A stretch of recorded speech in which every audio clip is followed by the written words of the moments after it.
thank you for joining us for our fourth campaign event of the year and for our second, which celebrates the college in the information age. A huge thank you to Facebook and to our alumnus and campaign board member, Julian Douglas, who arranged and supported tonight's event. We're pleased to have so many Jesus alumni in the audience tonight, and before I begin, I'd like to place tonight's talk in both a college and Oxford context. The arrival of Professor Sir Nigel Shadbolt as principal in 2015, the first computer scientist to become an Oxbridge head of house, saw the introduction of the subject to Jesus College, and it is now a key part of the college's 5-year strategic plan. So where are we today? For the past 3 years, we've been admitting graduate students in computer science to begin to build a foundation for the subject, and in the last 2 years, we appointed in rapid succession 5 fellows. We are grateful to our alumni and foundation partners who have helped make this possible. The Anna Leaf Foundation, for example, provided funding for both of our tutorial fellows in the subject. Support for our researchers and our tutorial fellows have enabled the college not only to attract some of the brightest minds in the field, but also helped create a subject family, which, as of Michaelmas 2018, included the first cohort of undergraduates. We're also pleased to have made 4 offers in computer science and 2 offers in maths and computer science this year. And in 2 years' time, we'll have 24 students in total in this cohort, which strikes me as a very nice 450th anniversary present for the college. We're excited by the speed of developments within the college, but our growth is not only for our computer scientists. As part of the Northgate development, which was approved by City Council last year and will commence in the coming months, we will build a physical digital hub which will serve to illustrate, demonstrate, and develop the computational methods and thinking that are transforming study in all subjects. And now I have the pleasure of introducing our speakers tonight, Dr. Jeni Tennison and Professor Sir Nigel Shadbolt, who will be in conversation on the topic Flourishing in a Data-Enabled Society. Dr. Jeni Tennison is the CEO of the Open Data Institute. She gained a PhD in AI from the University of Nottingham and then worked as an independent consultant specializing in open data publishing and consumption. She was the technical architect and lead developer for legislation.gov.uk before joining the ODI as technical director in 2012 and becoming CEO in 2016. She served on W3C's technical architecture group from 2011 to 2015, and co-chaired W3C's CSV on the Web Working Group. She also sits on the advisory board for the Open Contracting Partnership, the board of ADA, the UK's National College for Digital Skills, and the board of Global Partnership for Sustainable Development Data. Sir Nigel Shadbolt is Professor of Computer Science at the University of Oxford and Principal of Jesus College. He is also the chairman and co-founder of the Open Data Institute. Since 2009, Sir Nigel has helped transform public access to government information and has helped to lead and develop the UK's open data policy. He has over 500 publications, and he researches in computer science, artificial intelligence, open data, and web science. In 2008, he co-authored The Spy and the Coffee Machine, which anticipated the pros and cons of surveillance society, which is such a hot topic right now. He's a fellow of the Royal Society, and in 2013, he was awarded a knighthood for services in science and engineering. He is a member of the Data Advisory Board, and in 2015, the Chancellor asked him to co-chair the UK-French Data Task Force. In 2018, he published The Digital Ape, How to Live in Peace with Smart Machines, which is described as a landmark book. Please now join me in giving tonight's speakers a warm round of applause. How did we get here? I mean, not in the kind of sense of physically arrive here, but our journey. So tell me something about your journey. Well, I'll tell you the usual spiel that I give people, which is so I studied psychology at Nottingham, and Nottingham at that time was very rare in having within its purview, within the psychology department, a group that was doing artificial intelligence, and so after playing around with organizational psychology, I discovered that I really liked computers. And when I returned for my 3rd year of study, I really got into the kind of cognitive science aspects of psychology, started doing lots of programming in AI, and then went on and did my PhD, and Nigel was my supervisor for my PhD. I then worked for a couple of years for Nigel's spin-out company, Then I swore never to work for him again. This is true. And didn't see him again for 15 years while I went off and did all sorts of fun coding stuff. And we came together again around the subject of open data and open government. And now he is my chairman at ODI. I'm working for him again. It's much better this time, I have to say. Much better. Wow, there you are. I heard it. Yeah, it was an interesting kind of journey for me because, I mean, before I arrived in Nottingham to kind of set up the AI group in psychology, I'd been doing AI at Edinburgh. 1978, I think I went up there to do my PhD. And so when people say AI, this shiny new thing, it has been around for a very long time. In fact, it was 1956, the Dartmouth conference, that gave the kind of field its name of artificial intelligence, though people like Turing have been thinking about machine intelligence before that. So it's been very interesting to see the kind of long and winding road that has led from the extraordinary power and opportunity and models that computers offer us through to where we are today. Although I was reading just today in the FT, somebody claimed that 3 out of 5 companies that claim to be in artificial intelligence have no artificial intelligence in them. And actually, I think that's quite telling. One thing that I have learned is that today's AI is tomorrow's computer science, and that in many senses it's just a set of methods that are being incorporated in. So when you try and find the magic essence of what is AI, it's quite elusive. But we're here to talk about data, actually, tonight, primarily. I think that's very interesting. So you know, we kind of re-engaged around the whole open data effort. And Tim Berners-Lee and I were advising government, and we got this opportunity to set up the Open Data Institute. And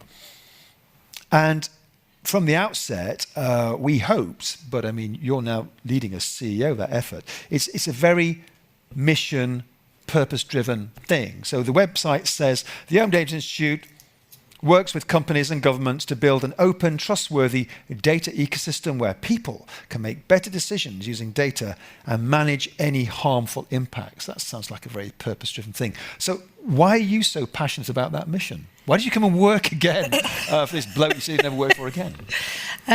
Well, I mean, there's a personal reason, which is that I really, really love data. And what I love about it, sorry, that's a bit weird, but one of the things that I really love about data, and I loved about the knowledge engineering work that we did, was that you get to understand different domains. I'm a naturally very curious person. I like to learn. And being able to learn about how agriculture works, how health works, how education works, working in data and working in AI and in computer science kind of gives you that opportunity to work in all of these different domains and find out about them. You're kind of domain voyeurs, aren't we? Yeah. And you get to see it and understand it through the lens of decision makers and through the lens of people who then really have an impact on the world. I was sitting in a meeting earlier in the week where we were talking about, they were talking about a new project that we're starting up. And they said, so all we're looking at is soil data in Ethiopia, so it's a bit dull. And one of the other people in the meetings piped up and he said, but soil data is so important. Soil data is used by the subsistence farmers, can be used by subsistence farmers to know what crops to plant. And if they know what crops to plant and what's going to give them the best yield and how to treat the soil, then they will be able to get so much more output from it. They'll be able to earn so much more money. They'll be able to feed their families much better. They'll be able to have that education. It will grow the society, and it has all this wider impact. And it's that kind of link. It's from data through to the impact that it has on our lives and on societies and on our economies that gets me really, really fired up.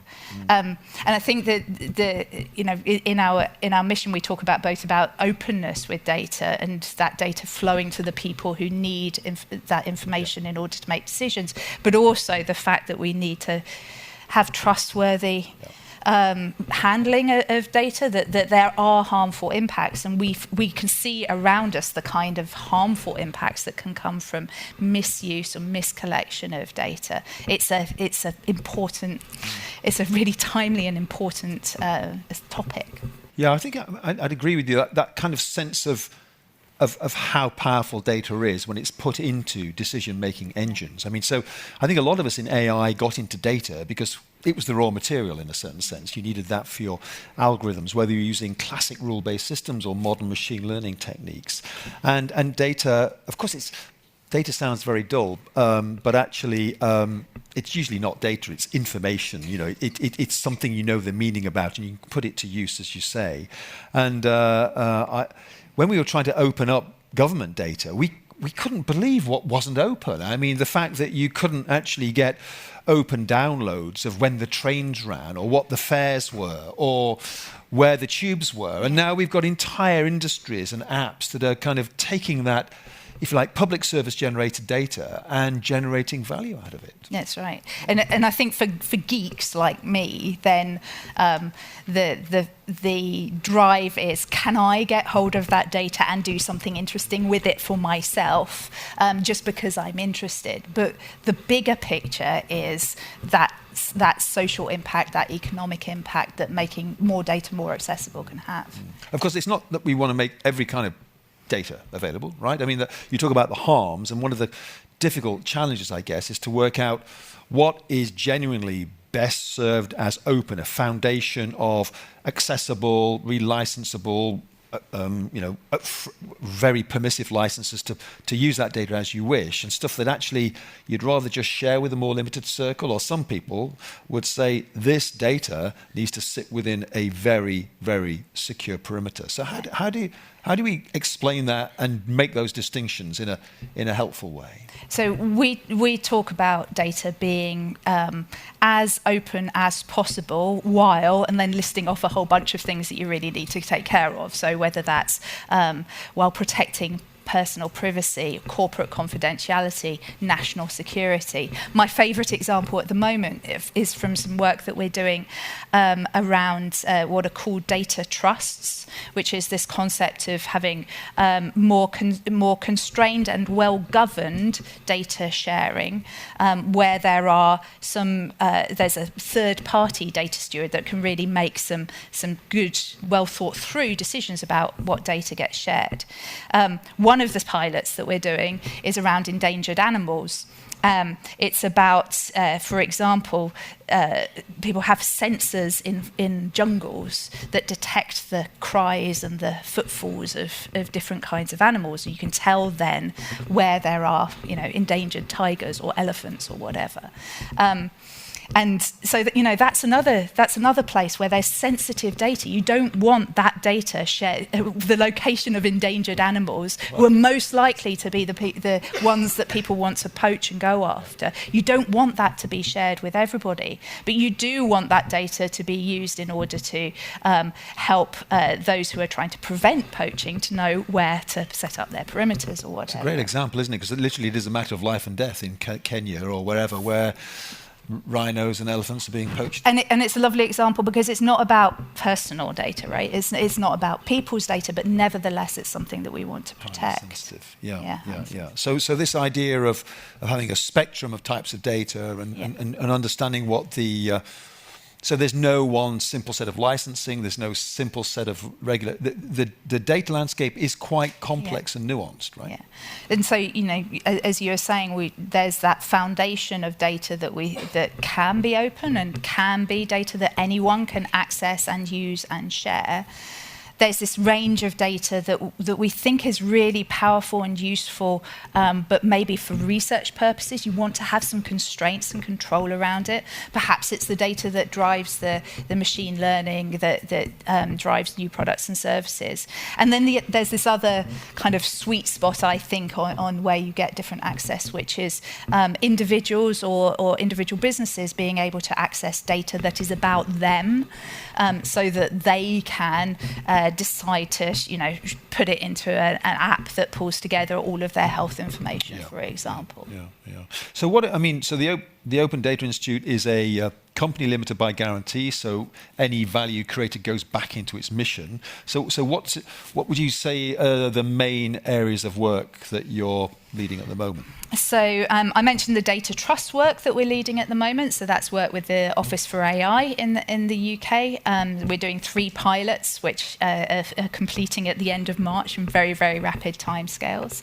We have an ongoing program of work that's research and development work, where we're trying to develop things that organisations can pick up and use to help them to manage data better.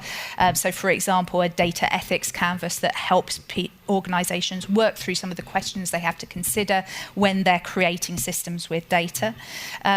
One of my favourite projects and programmes is Open Active, which is all about, the goal is to try and get more people more active.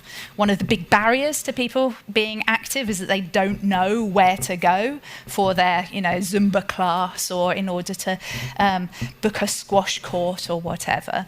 And this programme is all about getting the people who are the organisations that are supplying those activities to publish data about those activities, so that can be fed into either activity finders, or even for things like social prescribing. So when you go to your doctor and you say, they say you really need to lose weight, here are some options for some kind of activities that would suit you near here. Being able to get that information to the places where it's really needed that's why I love that project. Yeah. What about in Oxford in your AI group? Well, yeah, we're kind of seized with the actually a lot of our work at the moment is just trying to understand what's happening to our data fundamentally, because I think again you talked about kind of being mission driven, or what's the passion. For me, it's about it's quite value centric. It's about how can we, in this evolving landscape, maintain our sense of autonomy and privacy and dignity as individuals, and in the face of these huge organisations. We'll come on to that, I'm sure. But what is the situation, for example, with where all the data's going on all the apps on your phone? So we've done some very large-scale analysis. 1 million apps have been analysed to find out where the data's going, what the flows are, where the concentration points are. We're running machine learning to look at the patterns of onward referral. Are there various forms of market regulation that you might need to think about in that context? But all that requires some serious engineering to give people any view at all, whether it's regulators or indeed companies themselves have no comprehensive view of this landscape. We're doing quite a lot of work on privacy, particularly in an age of machine learning. People get very nervous that their data might be mined to death. Or what about all the national health data that might be learnt over for very beneficial outcomes, but could you do more to ensure it stays fundamentally secure? And there's a very interesting set of work around what's called multi-party computation, where you can keep the data sets at rest where the original owners have it, go out there, actually query each of those decentralized stores and run the algorithms over parts of them, and then produce an aggregated conclusion out of all those elements. And there are other techniques now. There's a method known as homomorphic encryption, where you can literally apply a function to the underlying data, transform it, run the algorithm, then transform it back, and be guaranteed that the learning that you found has been, in some sense, preserved under the encryption you've put on top. So there's a lot happening just technically on that front. But again, it's in the service of trying to maintain and enhance our sense of what does it mean all our data's out there now? And there's a lot of conversations around the whole idea of machine learning and bias, of course. Yeah. And so we've got one of my fellows is also a fellow at the ICO, the Information Commissioner's Office, where he's thinking a lot about the fairness and the issues that you can put to any organisation to say, this data has some underlying fundamental issues with it. How would we ever know that? Yeah. And so is the decision making in that sense safe? So that's some of the kind of thing. So, carrying on.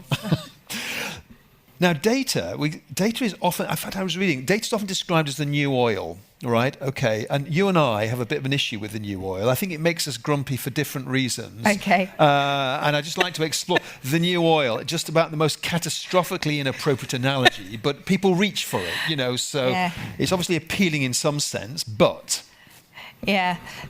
So why do I get a big reaction about the new oil? In some ways, it's just such an inappropriate analogy, and I worry about how it drives organisations' behaviour towards thinking that data, the value that you get from data, is through extracting it and mining it for information that you then hold, and the way that you get value from data is by doing that extraction. Whereas I think of the value that we get from data as being through it being used to inform decisions, and so the most value that you get from data is therefore from wide set of people being able to make decisions on top of it.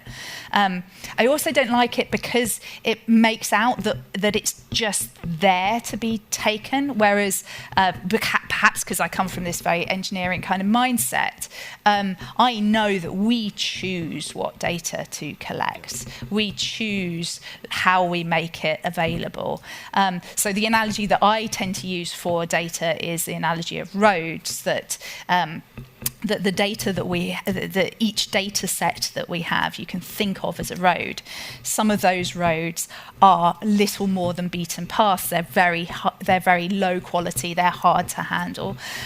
Some of those roads, you really need to be motorways. You need to be. They need to be roads that everybody can use. High quality, highly accessible. That you need those roads, just like roads. Data needs to be linked up. There's no point in having roads where you get to the end of the road and then you have to pick up your car and move it along to the next road. So in the same way, you need data linked up in order. So this is this idea of data as kind of an infrastructure, exactly, which we've been talking about for a while. So and that needs standards, interoperability, and safety. You need rules of the road. You need some kind of thinking about what's the training that people need in order to be able to use it effectively. So I find that a much more powerful and useful analogy for thinking about what we're building when we're looking at data. What is it that? Well, data's not rival. I mean, it's not right. You're having it doesn't stop. You using it hasn't used it all up for me. I mean, we could all have it and endlessly reproducible.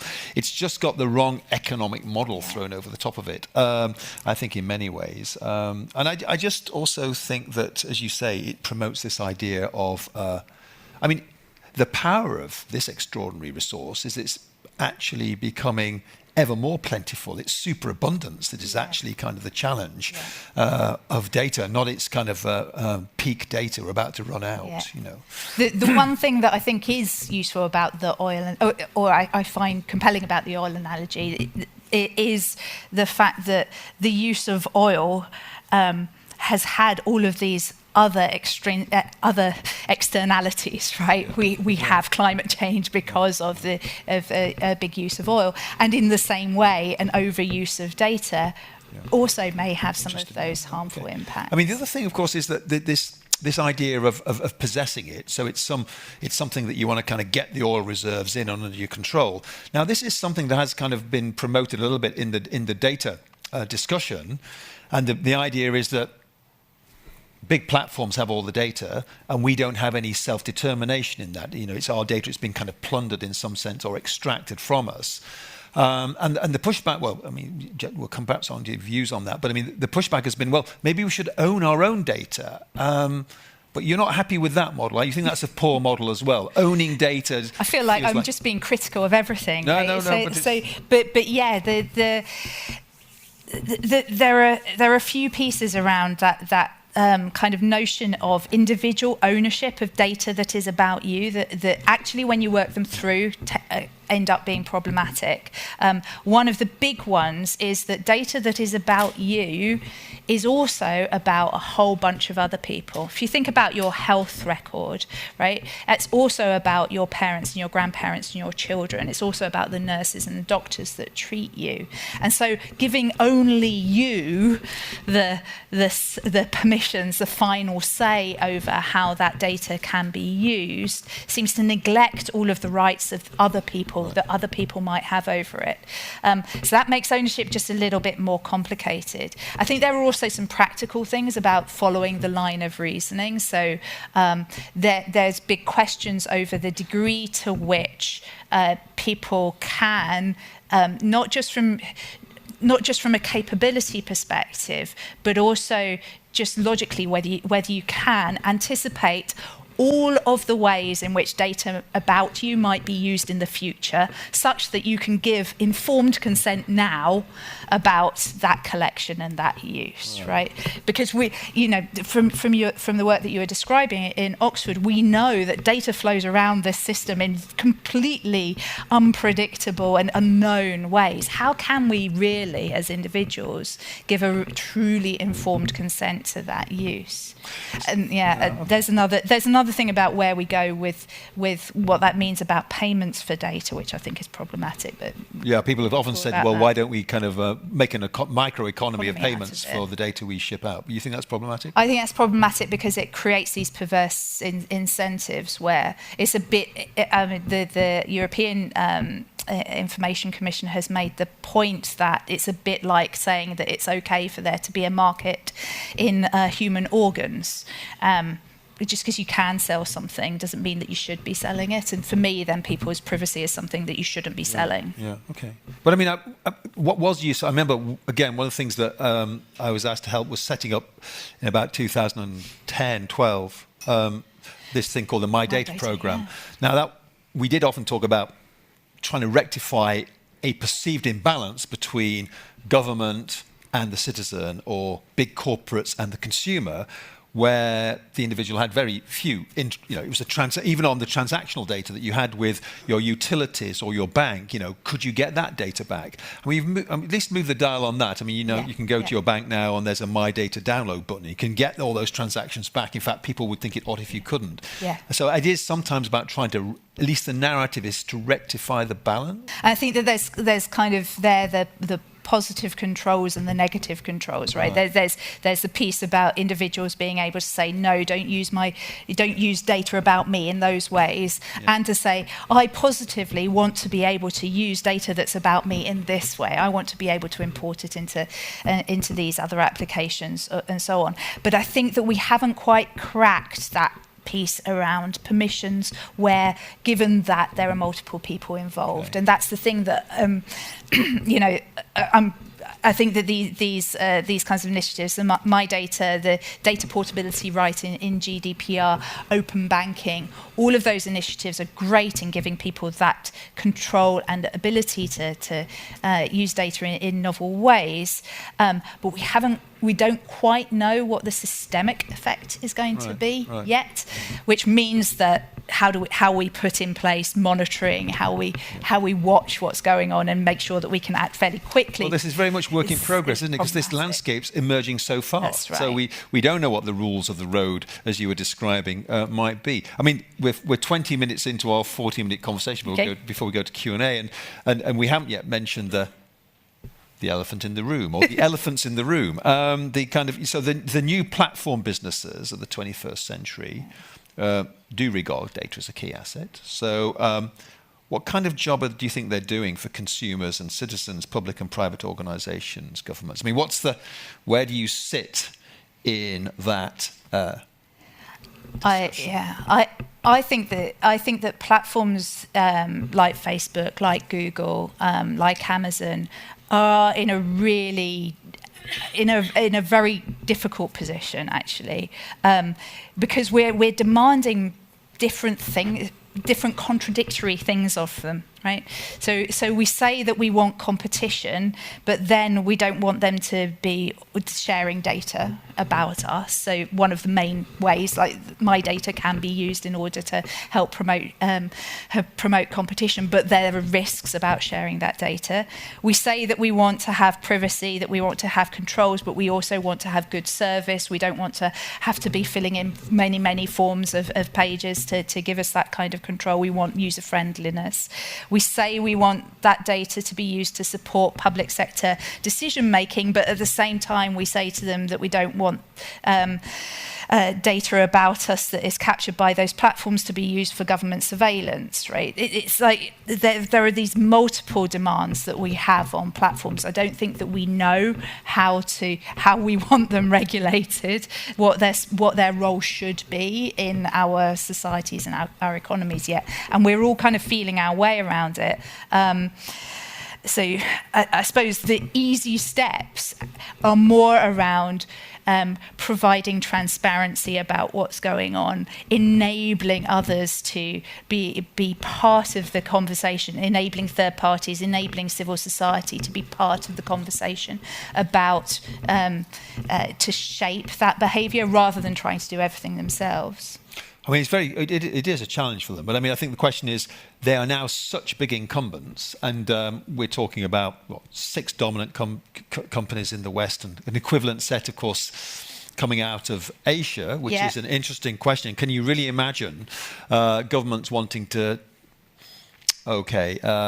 break up one of the greatest search engines on the planet, whilst there is a sovereign search engine coming out of China, for example? I mean, there are those arguments in the mix as well, aren't there? I guess, around sovereign power, actually. And I read recently The Curse of Bigness by Tim Wu, that talks about actually one of the big problems is not so much monopoly, it's about being so large and being so diverse across so many. And the people who founded these companies, many of them not of great age still, and imagining they've got the agileness to kind of fix the problems they've generated. I mean, that's the question, are they? Or, I mean, it seems to me they need help.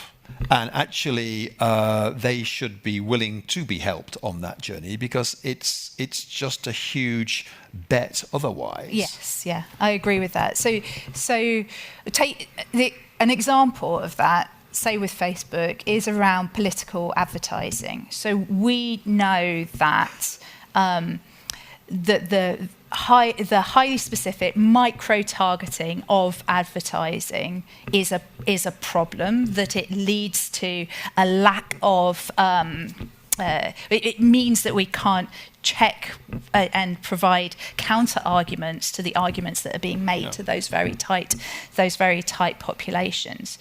But the solution that seems to come out of the tech companies like Facebook is very much, we will identify what a political advert is, we will determine what we display or what we stop displaying, we will. Okay. And I think for me then the piece is that it shouldn't be down to those organisations to make those final decisions, but what they should be doing is enabling the conversations to happen more at the regulatory level, or at the civil society level, at the using the various checks and balances we have in our societies, that we build up in our societies. Now they're clearly responsive in some sense, because when platforms will sometimes say, well, we're platforms, we don't have to moderate the content, we're just there to kind of host the content. Now that argument has clearly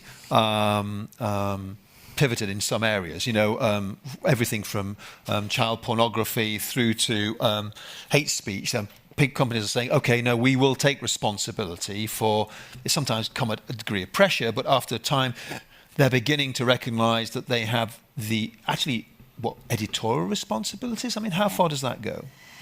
I think it's interesting because the reason that they have that editorial responsibility is actually because of the deployment of the algorithms that they're using to determine what it is that people see as their priorities. If on Twitter, say, you just rely on the on seeing people's posts when they post it, then there's in many ways no editorial responsibility there. But as soon as you enter into trying to help people to only see things that they're interested in, you are necessarily providing that editorial responsibility. You have some editorial responsibility. But how they execute that, especially needing to work across multiple jurisdictions, multiple sets of norms around what is acceptable or not acceptable, I think is hugely problematic. It's also interesting, isn't it, that these tech companies are recognizing that an awful lot of the questions that they're being beset by are actually ethical in nature. They're around the legal and regulatory aspects, and many of them are setting up quite large efforts to support that work or to promote it. I mean, what do you think about this? You talked about the data ethics work that the ODI does. I mean, you see that as being a major piece of thinking. Yeah, so I was on a panel recently with Roger Taylor, who's the chair of the Centre for Data Ethics and Innovation, and he had this kind of great analogy. Like, the first thing that a company that was really out to do evil would do would be to set up an ethical review board, right? And like obviously you're going to do that. So it's really about you can put all of the ethical principles that you like out there as an organisation. Does it actually mean that you're going to do things differently if you are challenged? Do those ethical review boards, do they actually alter behaviour? Do they have the power to alter behaviour, to veto particular types of action? And many of the ones that we kind of see popping up maybe don't have enough of the teeth that they really need to be a powerful powerful force. I still think that there's something, something that is a real kind of challenge beyond that, which is, so you can have transparency, you can have ethics, you can have transparency, you can have accountability. Does that actually make you trustworthy? Does it make people trust you? And that for me is the bit that is the biggest challenge for organisations, even organisations that are trying to do real good with data, that people worry about what they are doing and therefore don't trust them. And no matter how many principles and ethical boards and all of those kinds of things they put in place, cracking that question of how do you build trust in an institution is a much bigger one. So, flourishing in a data-enabled society. Let me just kind of take us down a slightly different part of that discussion. So, diverse society, you'd hope. As Brittany was saying, we've a very a very powerful computer science department at Oxford. It's now the most competitive course. Actually, it turns out that there are 20 applicants for every place, which is an extraordinary thing, or just under 20. Mostly state school kids, so it's one of that's a success story. Highest proportion of state school kids of any undergraduate course. Terrible gender bias. Virtually no women. Now, do you have any insight of what we might do or think to do to get more women into our computer science courses in our universities? So I really hate being asked questions like this. The reason that I really hate it is because I don't feel like I'm a representative woman, if you see what I mean. I have my opinions, I have my journey, but I don't study the way in which women go into computer science. And just because I'm a woman doesn't mean I have any more insight than anybody else about it. I can tell you my experience. I came into computer science, as I said, through psychology. I've never studied computer science properly, and for many of the people that I meet in technology, have not studied computer science. It's a much, much broader ecosystem. Well, half the people employed in the IT industry have never taken a computer science course. Right. Yeah, so. And this is brilliant, right? We need that diversity within technology. We need diversity of people who haven't just studied maths and computer science and physics. We need people who have studied history, who have studied sociology, who understand the way in which the way in which technology can have an impact on our societies. So there's that aspect. The other aspect is I've got 2 daughters who are in their teens, and I asked one of them, if I told you that computer science and working in digital was basically, it was packed by men, and it's a bit of a difficult world for a woman to really work in. Would you want to go into it? And she said, no. I said, if I told you it was really exciting and you're going to have a fantastic time doing really interesting things, would you want to go into it? And she said, yes. And I think that sometimes when we have too much of a narrative that is about how difficult it is for women in technology, we can just put women off going into technology because they think it's going to be a bit hard. And it's not my experience that it is. I've cut, maybe because of the kinds of technology that I've done, working in XML in the early 2000s, packed with digital humanities people, much better gender balance than you'd expect. And so, yeah, I hate that question. But that's my experience. People are asking that's you to try and answer it, and it's interesting. I mean, again, the stats are much better in maths. They're much better in some disciplines. It's just what is it that you think is different? Why is it that maths have managed? I think it takes a while to work through. I think it's actually people are starting to realise you can have that this isn't just basements full of geeks. That there's lots of really interesting problems to solve, and the problems now are being materialised in AI's helped quite a lot. Human-computer interactions helped a lot. Yeah. The emergence of social platforms has helped a lot because they're social, and people want to get into the social data science as much as anything else. So I think data science is a very broad canon of work now, and historians are thinking about computation as much as literary analysts are, as much as people who are building and doing engineering. Yeah. So I have a particular rant. I have many rants, but a particular rant around kind of data literacy and the way in which we think of that. That I think of it as like how we study English. So in English, and we study English language, like how you write poems and stories, and that's equivalent to like our data language, how you analyze data, how you make visualizations, all of that kind of analytics piece. And we also have English literature, where we look at what has been written in the past and we understand it in its context and its historical context, and we see how it's had an impact through the ages, and employ that kind of critical thinking around the way in which books have affected books and poetry have affected our lives and our culture.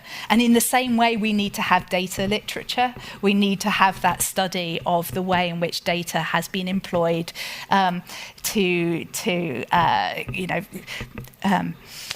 in very powerful ways. So challenge people.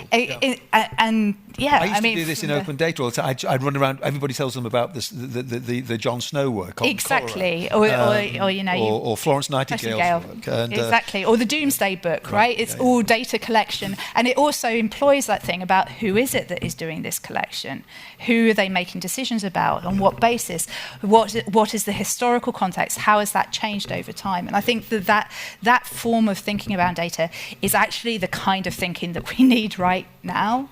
So actually, the ODI has a kind of a data, data art kind of strand going on there, doesn't it? Yeah, we have a Data as Culture program, which we've had right from the very beginning at ODI, where we bring artists and artists' work into the ODI, and people would describe it as a kind of art, as a kind of canary in a coal mine kind of thing, that they're coming up with the questions much before other people. And that's the argument being made about in a lot of the ethics as well. That's where you need these very different viewpoints. And I remember, I should say the ODI is kind of down in Shoreditch, and there's about 60 of you in the building now, beavering away doing all this work. And I went in and saw one of the pieces of data as culture where there was this extraordinary graphic visualization of, I don't think the one that struck me most was the one that kind of mapped the flow of feces across the United States of America. Fecal transplants. Fecal transplants, Visualized as feces flying across the United States of America. Our current data as culture exhibition is called LMAO. It's all about trying to get the amusement around data. So we also have a cat in the ceiling cat, which is a reference to the meme. Well, perhaps we won't go too far down. But it's a great thought, this, about bringing the literature in. I mean, again, when you talk about Jon Snow, this is the guy who famously, in the great cholera outbreak, actually just around here, around the Soho area, just did something very simple. He took a map and then put a black block for every fatality and plotted the mortality, and noticed they were all clustered around a pump. Which is actually still chained up here as an exemplar, and that was the first time they were ever aware that cholera was a waterborne disease. And it's just totally compelling when you see it that way, as was the example of where they routed all the fresh water in a particular town in the United States to judiciously miss certain parts of the demographic. So I mean, it's fascinating.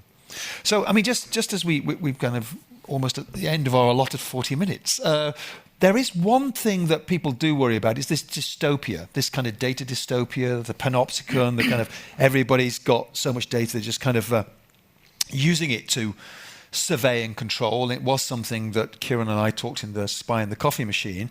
And there we are, we read about the social credit system of China, where you get points, and if you don't have enough points, you don't get to travel on the trains. And this kind of level of now apparently there's widespread cultural acceptance of this kind of set of norms. That's what you'll hear other people say differently. But I mean, is this kind of that's this view of data being used to control and police? I suppose it's where you stand on this dystopia utopia. And I think we should reckon. So there's the China's social credit system is a very specific, kind of easy to see use, right? There was a Wall Street Journal article a few weeks ago that has really stuck with me around the use of social media data for assessing insurance premiums, particularly health insurance premiums, right? And as part of it, it said, if you want to make sure that your health premiums stay low, don't take selfies of yourself smoking a cigarette. Don't video yourself engaging in extreme sports, because those will be picked up and they'll be used by the algorithm in order to determine your health insurance. So you need to watch that. And there were a couple of things that kind of struck me around that. One was, it wasn't saying, if you want low health insurance, then be healthy, stop smoking, don't engage in extreme sports. It was just, don't get pictures of yourself doing it, right? But it was also this much more subtle nudging behaviour than maybe we see in China, but that nevertheless has the same effect. Once we have this in our heads that we are being surveilled through our social media feeds, through our smart ring here, and that data is going to be picked up and be used in order to make decisions about us that are going to hit us in our wallet or hit us in our relationships, then it starts changing our behaviour. It will necessarily start changing our behaviour. We're part of the, you talk about this, right? Our social machine, right? We live in our society, and the machines that are making decisions off the back of the data that we're producing nudge us into different behaviours, and then we change our behaviours, and they change what they monitor, and it goes on. and where do we draw the lines is going to be like. Well, we could stay in dystopia, but I'm going to try and be relentlessly upbeat and kind of claim that the future will also afford us extraordinary insights. And you talk about it yourself, and I know we're working on it in some of the projects we do around health. If you can assure privacy, just what can you unlock? But of course, the twin of that is the genome is the ultimate kind of holder of so much of that information. And as we get to process and analyze that, we're into a whole, it's a constant spiraling of this arms race of self-determination and other people's interests. I think that's it.